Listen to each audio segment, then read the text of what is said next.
Hello friends, welcome to Chakri Gumagumalu. Friends, ఈరోజు మన ఛానల్లో కాకరకాయ వెల్లుల్లి కారం అండి. ఎంత పర్ఫెక్ట్గా వచ్చిందంటే చక్కటి కారం. ఇది నెల రోజుల వరకు నిలవ ఉంటుందండి, ఏం పాడవదు. చాలా చాలా అద్భుతమైన టేస్ట్తో వెల్లుల్లి కారంతో కాకరకాయ అండి. కాకరకాయ తినని వారు కూడా తింటారండి, చేదు అనేది ఉండదు. చేదు లేకుండా కాకరకాయని వెల్లుల్లి కారంలా ఎలా చేసుకోవాలో మనం వీడియోలోకి వెళ్ళబోయే ముందు మన వీడియోకి అయితే ఒక లైక్ ఇచ్చేయండి. మరి ఫ్రెండ్స్, ఇవేనండి కాకరకాయలు. వీటిని మనం చక్కగా ఇలా ఒలిచేసుకున్నాం అనమాట. పై పీల్ తీసేసాము. పీల్ తీసేసిన తర్వాత వీటిని కట్ చేయాలి. ఎలా అంటే 1/2 ఇంచ్ సైజ్ కట్ చేయాలండి, మరి సన్నగా కట్ చేయకూడదు. 1/2 ఇంచ్ సైజ్ అయితే మన వెల్లుల్లి కారానికి పర్ఫెక్ట్గా సరిపోతుంది. అలాగే వేగటానికి, మగ్గటానికి, మనం కారం కలుపుకున్నప్పుడు తినడానికి కూడా 1/2 ఇంచ్ సైజ్ ఉంటే కరెక్ట్గా సరిపోతుందండి.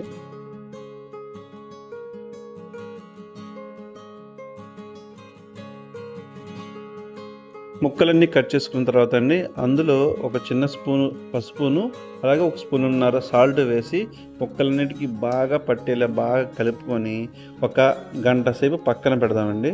అవి సాల్ట్ అంతా కూడా ముక్కల్లోకి ఊరి వాటర్ బయటకు వస్తుంది అనమాట. చూపిస్తాను. ఇవి మనం పక్కన పెట్టేసి ఒక గంట పక్కన పెట్టుకుందాం అనుకున్నాం కదా. కారానికి కావాల్సినవి రెడీ చేసుకుందామండి. ఇప్పుడు స్టవ్ మీద వేరే పాత్ర పెట్టుకుని అందులో 2 టేబుల్ స్పూన్ ఆయిల్ వేద్దామండి.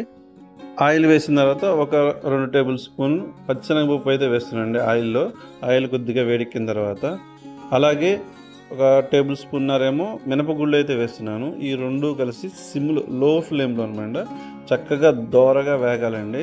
కలర్ మారే వరకు కూడా చక్కగా వేపుకోవాలి.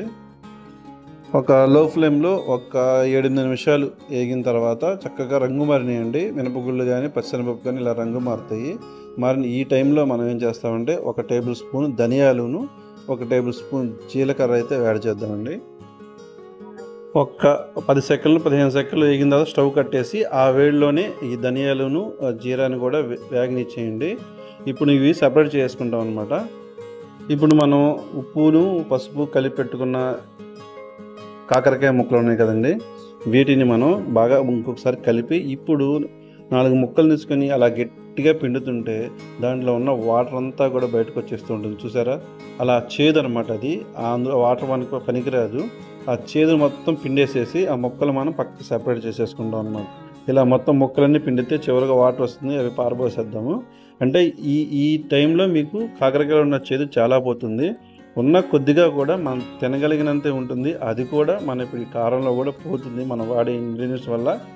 సాయంత్రం చేదు అనేది ఉండదు. మీకు చాలా టేస్టీగా ఉంటుందండి కాకరకాయ వెల్లుల్లి కారం. ఖచ్చితంగా అందరికీ నచ్చుతుంది. ఇది మాత్రం నేను గట్టిగా చెప్తాను, ఖచ్చితంగా అందరూ ఒక్కసారి ట్రై చేయండి.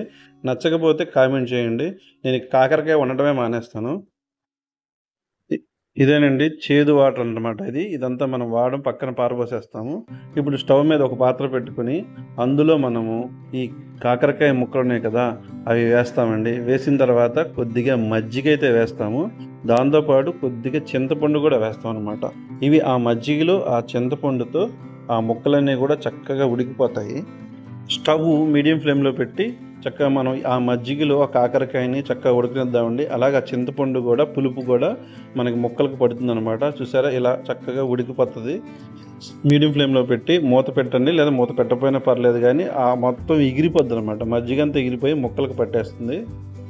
చూసారు కండి, మజ్జిగ అంతా ఎగిరిపోయింది అనమాట. ముక్కలని చక్కగా ఉడికిపోయింది. ఇప్పుడు మన చింతపండు తొక్కు ఉంది కదండి, ఆ తొక్కునే తీసేస్తున్నాం. మనం తీసేసి పక్కన పడేసుకుందాం.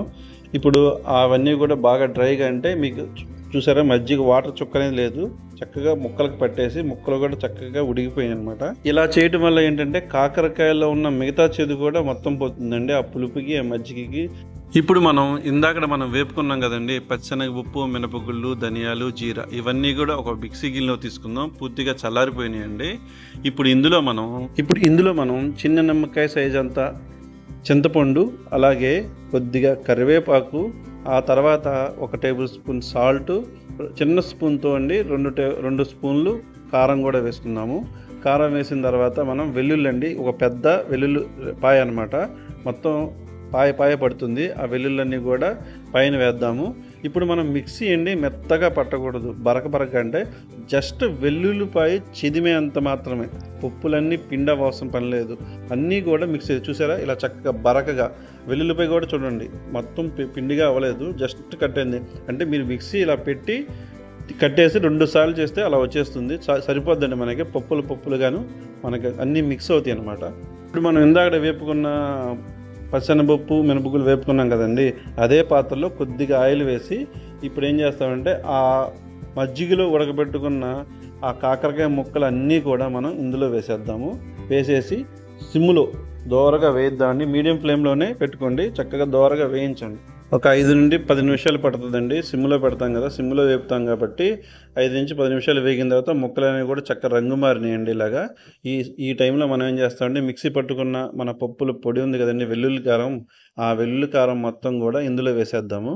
వేసేసి చక్కగా గరిటతో సిమ్లో పెట్టి ఎక్కువసేపు స్టవ్ మీద ఉండకూడదని, ఇది వేసిన తర్వాత జస్ట్ మీరు 1 నిమిషం అదంతా తిప్పేసి ఇంకొక నిమిషం ఉంచి స్టవ్ కట్టేయండి. ఎక్కువసేపు ఉంచితే ఏమవుద్దంటే కారం నల్లగా మారిపోద్ది. కాబట్టి మీరు ఇది కట్టిన తర్వాత స్టవ్ కట్టేసి ఆ సెగలోనే మనకి అది వేపితే సరిపోతుంది. పర్ఫెక్ట్ అండి, చక్కగా వచ్చింది, చాలా బాగా వచ్చిందండి. సూపర్ ఎమ్మీ అనమాట వెల్లుల్లి కారం. మీరు ఖచ్చితంగా ట్రై చేయవలసిన రెసిపీ అయితే ఇదేనండి ఫ్రెండ్స్. మరి మీకు నచ్చినట్లయితే ఈ రెసిపీని ట్రై చేయండి. అలాగే ఈ వీడియోకి ఒక లైక్ ఇవ్వండి. కొత్తగా చూస్తున్న వాళ్ళు ఎవరైనా ఉంటే సబ్స్క్రైబ్ చేయండి. Thank you.